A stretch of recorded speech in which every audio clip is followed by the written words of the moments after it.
The Pickaxe, Fortnite's most important tool. With this, you can get materials, break walls, break floors, break cones, break floors through cones, break buildings, set up traps, eliminate opponents, clean out shots, win the lottery. Yeah, you can do a lot with a pickaxe, but right now, it's about to get me killed. We've all been here before. We see pros use their pickaxe all the time in fights and get rewarded, but whenever we do it, we die. To solve this problem, I turned to Fortnite's scariest fighter, Peterbot. In the last year, Peterbot has won 2 FNCS majors as well as the Global Championship, and this is in no small part because of how good of a fighter he is. Run away, Peter's coming! Peter's coming, run! Run, Cooper! Oh shit. Burger knows that's Peterbot. He just saw the scan. Fucking run! Go, Burger, run! So today, we'll be looking at Peterbot's 3 methods of applying pressure and figuring out why he never swings his pickaxe, starting with method number 1. The first and most simple way Peterbot's able to apply pressure is by simply holding his gun out. When approaching a new box, Peterbot will pull out his pump and keep his crosshair over his opponent, which usually gets him one of 2 results. The first of which is his opponent making an instant edit, which usually results in some easy damage. But when doing this, there are a couple of things you need to pay attention to so you don't get sent back to the lobby. First is the opponent's blueprint. When a player is attempting to build, their blueprints will stay fairly still in front of their face, but once they start an edit, their pencil and arm will move, making it very obvious when you have an opportunity for a shot. Since Peterbot already has his crosshair on his opponent, this shot becomes a lot easier, giving him a huge advantage in the fight. But these shots wouldn't be possible without paying attention to this next detail. Paying attention to a player's body position will help you determine what edit the other player is likely to make and also how risky it is to go for a trade. For example, players on the left side of their box won't have as many options for good edits as a player on the right side. This means in order to deal damage, they'll have to leave themselves more exposed, while players on the right side of their box will be almost completely hidden. In this solo cash cup game, my opponent was in the middle of his box, so I knew more than likely he'd have to open a wide edit, and just by holding my pump out and waiting for an edit, I'm able to get an easy 100 damage to help me clean up this fight. In this fight, Peterbot can be seen doing the same thing, waiting with his pump out, lining it up on his opponent, but unfortunately, he doesn't get the shot off in time, so this results in no damage.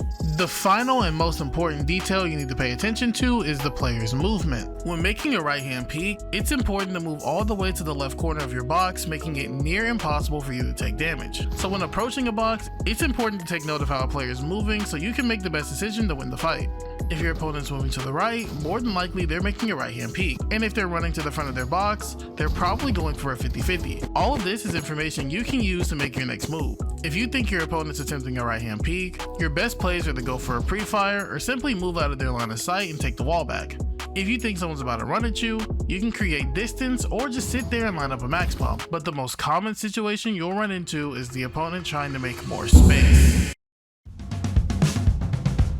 It feels like every time you tag someone, they just, oh, well, okay. And the worst part is, this actually works, as most of the time the opponent will simply disengage or get too impatient, jump into your space, and die shortly after. But luckily, Peterbot has a counter for this. Since he's already holding his pump out and tracking the player's movement like we talked about earlier, it's extremely easy for him to predict the player's next move. While Peter's holding his crosshair over this player, he can clearly see him turn to the right and attempt to edit out. Usually in this situation, you'll be able to claim a wall and cone to the side, but since Peterbot's playing so far away from the box, he's unable to do this and instead uses a move that he uses in almost every fight, which is simply going over the top of their box either by sprint jumping or placing a ramp and trying to claim their double edits as they make space. This is a common occurrence in Peterbot's gameplay. He's always trying to get his opponent out of their comfort zone, and as soon as they are, he punishes them. And the best way you can make your opponent uncomfortable is by using method number 2.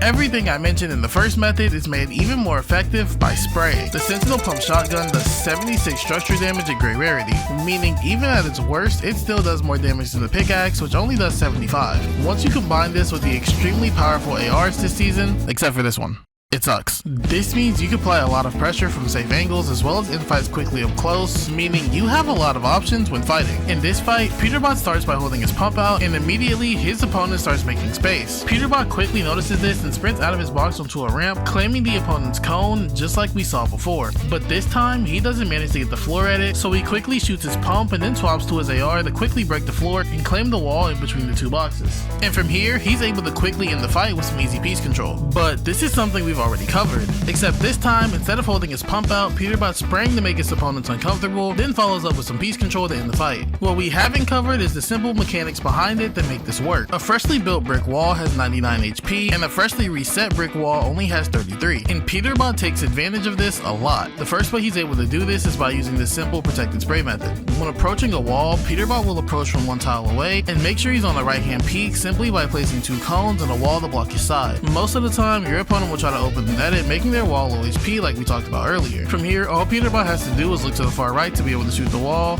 because if you try this looking forward, you'll end up hitting your own builds and breaking your own wall. Although Peterbot doesn't do this properly in this fight and takes damage because of it, but if you want to avoid this, just take a few steps back from the wall and to the left. Then once you get the wall low HP, move slightly forward to replace it. Once he gets the wall, Peterbot will either quickly open the wide edit or step in the box and make a window edit, and this usually gives him the damage advantage in the fight. But unfortunately, this doesn't always end the fight because the opponent can get out and just continue to make space since you were so far away. Like in this fight where Peterbot starts off with a large damage advantage, but the player is able to get away and make space. While approaching his opponent's new box, Peterbot continues to spray, which forces the other player to make more space and gives him some free damage in the process. But when this player stops to heal, Peterbot makes his way over to the box while holding his pump out, waiting for the opponent to make a play. This player decides to edit his cone to try to make even more boxes, but this let Peter know a couple important details. Number 1, if he's editing his cone, it's likely he's not looking for counter damage, as he's already low HP and is more than likely trying to make more space. Number 2, since the opponent's making an edit, he can't be holding his wall at the same time, meaning it's extremely safe for Peterbot to go for a play. And lastly, if he just edited his cone, this means the cone's going to be extremely low HP, so with all this in mind, Peterbot knows he can shoot his pump and swap to his AR to quickly get in the other player's box while he's not holding and end the fight. And you'll actually see this a lot in Peterbot's gameplay. He'll often try to take advantage of players who either aren't holding their wall or aren't expecting him to jump in their box. And even if they were holding, he could just exploit in, and this is honestly really easy to learn. Just go to Raider 464's brand new mechanics training map, which I'll be leaving in the pinned comment down below. Here you can test out all the different ways to exploit into a box and practice with your AR, your shotgun, and yes, even your pickaxe. This way, when you're winning a fight, you can be just like Peterbot and get straight into the box to end the fight. But what does Peterbot do when he's losing a fight? Well, for this, we'll have to take a look at method number 3. Once he's been hit hard, Peterbot only makes 1 or 2 boxes. And this may seem like a mistake because, as I mentioned before, the much more popular Jive-In theory usually gets better results as you have a lot of space to work from and it gets players to disengage really often. But in this fight, once Peterbot's hit hard, Peterbot will instantly make a 2x1 and start healing up to max HP. This pressures the other player into making a play as they want to end the fight quickly, but Peterbot is well aware of this and uses it to his advantage. By simply continuing to heal in spite of the pressure, Peterbot basically forces his opponent to leave themselves vulnerable or let him get to max health. And as soon as they gain a false sense of security, thinking Peterbot will continue to heal and make space, he uses this to get an easy shot off before absolutely destroying this player. He does a similar thing in this next fight where he sticks this big pot all the way until his wall's about to break, and then he tries to edit out the top to get a cone above the player, but unfortunately this doesn't work out. To make matters even worse, he gets hit extremely hard, but instead of trying to take the wall back and creating space on low HP, Peterbot simply just fights back and then uses the space he's already created to yet again give the opponent a false sense of security before taking him out while he's absolutely clueless. And that basically sums up Peterbot's entire game. All of the moves he uses to end fights quickly are extremely basic, and when fighting against him you really do feel a sense of control, as more often than not you'll be able to get your fair share of damage off. But this is what makes Peterbot so dangerous. As soon as you think you have him figured out, he can up the tempo on you and end your game in an instant. And he's able to do this by combining all the things we've talked about in this video. Playing with his pump out makes you feel like you're in control of the situation, when in reality all he's doing is predicting your next move. He's able to use this interchangeably with his spraying, which can go from repetitive and predictable pressure to easy piece control and a free kill. And when you finally think you've caught him lacking, he can catch you off guard by baiting his heals or even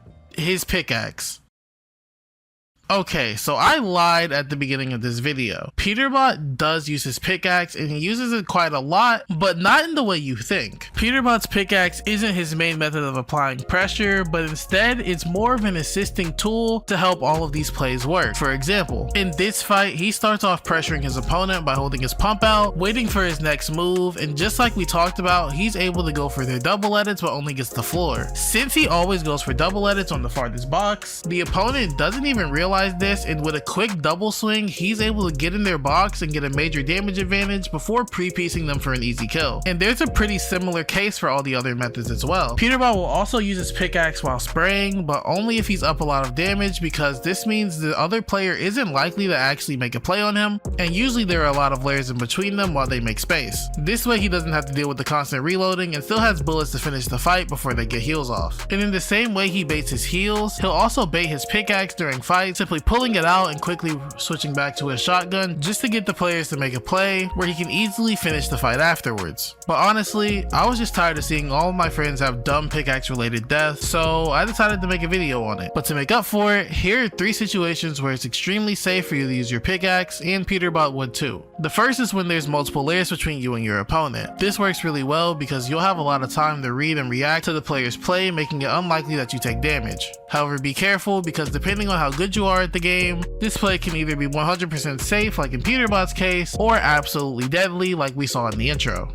Next is when it's near impossible for him to take damage. Peterbot will often swing his pickaxe when he's changing layers, because players will hardly expect you to swing your pickaxe while you're falling, usually catching them off guard and giving him a free elimination. And even if they do expect it, this shot is really hard to hit, so it's near impossible for him to take damage. My favorite version of this is unfortunately cut off by replay lag, but in this clip he uses the Oni mask to teleport into the air and pickaxe while falling down, making the wall 1 HP so he can instantly jump in, catching the other player off guard yet again. And the last and most important way he uses his pickaxe is to exploit. Pickaxe exploits are actually 100% successful if done correctly, so make sure to check out the pinned comment down below so you can practice them for yourself. And if you've enjoyed this video, YouTube thinks you'll like the video on screen as well.